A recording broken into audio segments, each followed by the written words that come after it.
குறித்த காலத்திற்கு என்னில் தரிசனம் வைத்தவரே, குறித்த காலத்திற்கு என்னில் தரிசனம் வைத்தவரே.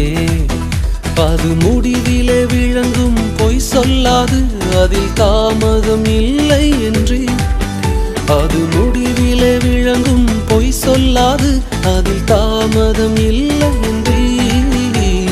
துதிப்போம் இயேசுவை துதிப்போம், நம்மில் தரிசனம் வைத்தார் துதிப்போம். துவங்கின இயேசுவை துதிப்போம், அதை நிறைவேற்றி முடிப்பார் துதிப்போம். துதிப்போம் இயேசுவை துதிப்போம், நம்மில் தரிசனம்